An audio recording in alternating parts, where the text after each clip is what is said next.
Hello friends! So today's video we are going to be focusing on inferencing. So we've already talked about inferencing. It was way back at the beginning of the year. So use your brains and try to think back and remember what all inferencing means. So I have a little chart here to help us.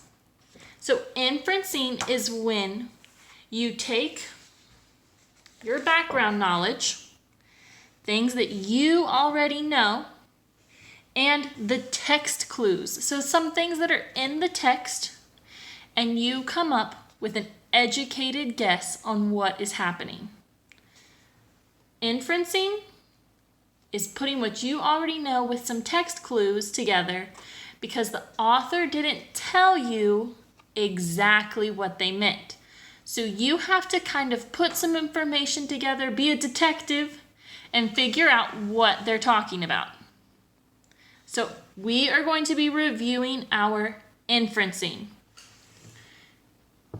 Your background knowledge, things that you already know, plus what the text talks about, put those together, that's where you got your inference. That's where you can figure out what's going on without the author telling you exactly what it is.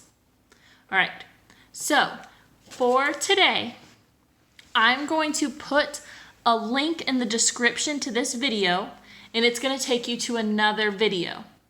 That video is going to be a story for you to listen to.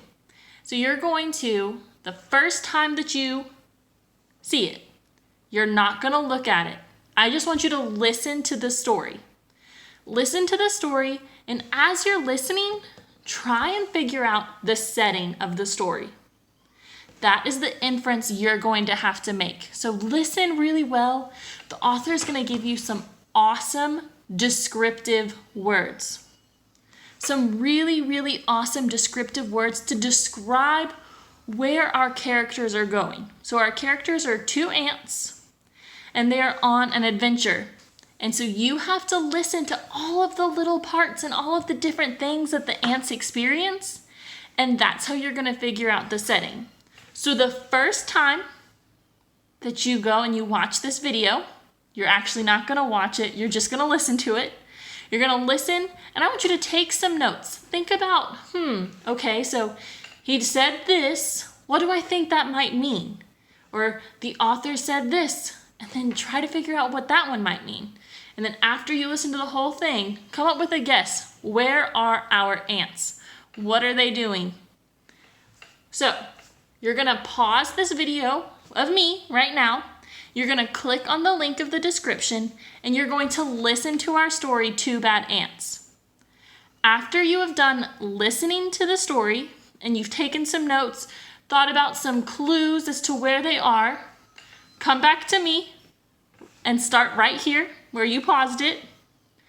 And I'm going to give you some of the clues that they gave us. All right? So pause me and go and listen to our story.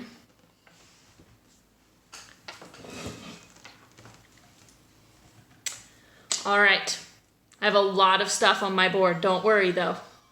So our story, Two Bad Ants. Our ants went on a very long and tiresome journey. So the author gave us lots and lots of description to figure out where our ants were. So I'm going to give you some of the clues that the author gave us. Kind of refresh your brain.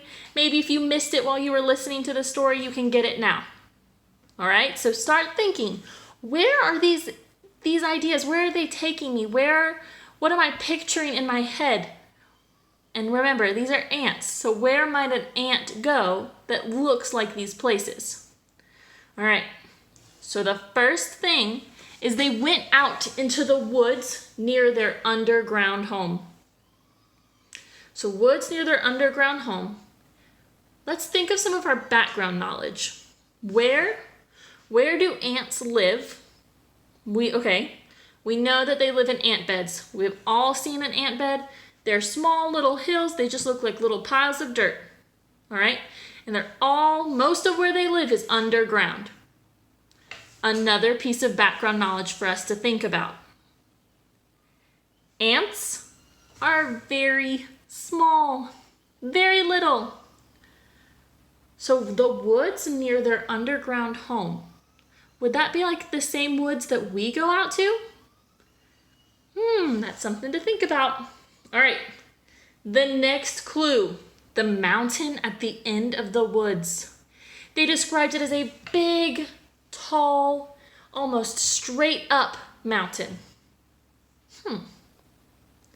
Remember, ants are really, really small. And it's not going to be an ant bed because we talked about that in their homes. So what might be like a really tall mountain? Something to think about. All right, after they climbed the mountain, it said that it seemed like all of the outside things were gone. There was no wind, the smell of dirt and other outside things was gone, and they said it looked like the sky was gone. So where are they? Are they outside still? Have they gone somewhere else? It's up for you to decide, to use your background knowledge of where an ant might go and the descriptions that their author is giving us. All right. They climbed up a glass curved wall. And inside that glass curved wall is where they found the sea of the crystals that they were looking for. All right, so they're in a place where they can't see outside anymore. It doesn't smell like outside anymore. And they've climbed up some big glass curved thing where inside is a sea of crystals. What do we think ants, because remember, so the queen ant ate the crystal and said that it was so good. So we had to think, what do ants eat? Why might they be going for this? And where might something that an ant eat be found? All right.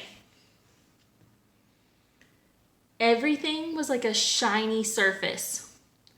So there wasn't dirt, there wasn't other things. It seemed like lots of shiny things. Lots of shiny surfaces. Just like this looks kind of shiny. That's what they're talking about.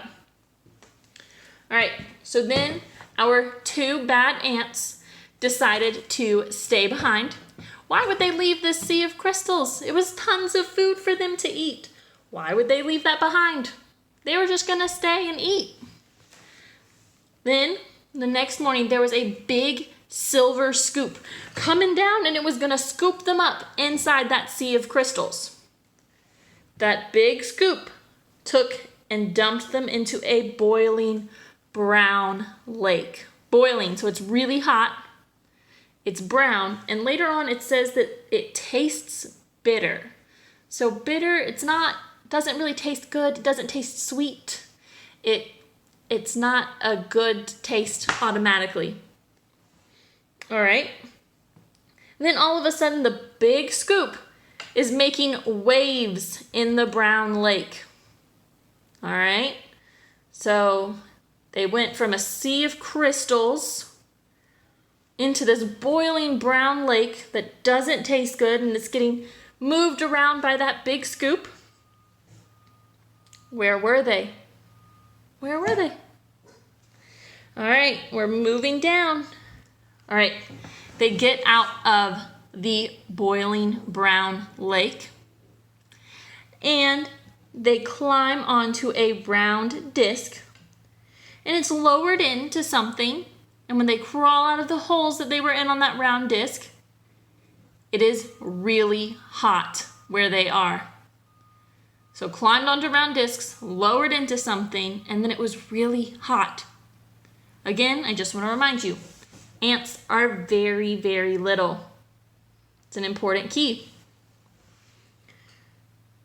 Then, after that, they were so hot, they needed to cool off. They found this rushing waterfall that was coming out of a silver tube. All right. Remember, all of these are going to be in the same, they're in the same area.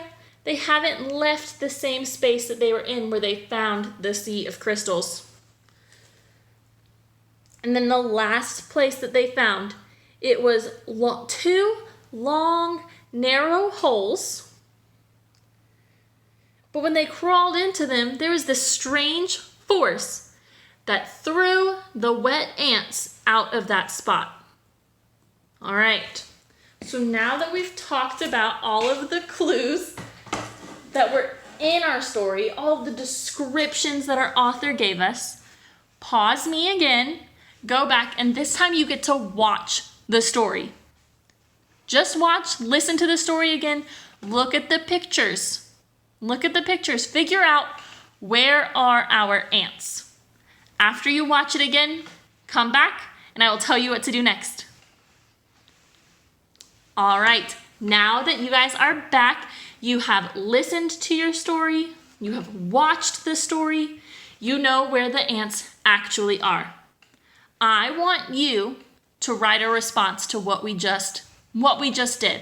The first thing you're going to write is, what did you think the ants were doing? Here we have lots of really good sentence starters for our inferring. So when I read the words, or when you listened to the words, we're not going to do the pictures part because that is what you did to figure out where they actually were. What did you think? So you can say, when I listened to the story, I thought that the ants were, and then tell me where you thought they were. After you tell me where you think they were, tell me why. What words did the author use to make you think that? So that's step one. What did you infer from the story? Just listening to it, where did you infer that our ants were? Part two, where were the ants? You've gone back, you have looked at the pictures, you've been able to see where the ants actually were. Where were they? Were you right? Were you wrong? Were you kind of right? Was certain clues more helpful than other clues? So part one, what did you think and why did you think that? Part two, were you right? Which clues were the most helpful? Which clues really confused you? All right, so that is your work today for inferring. Make sure that you click on the link in the description so that you can find our story. Have a great day.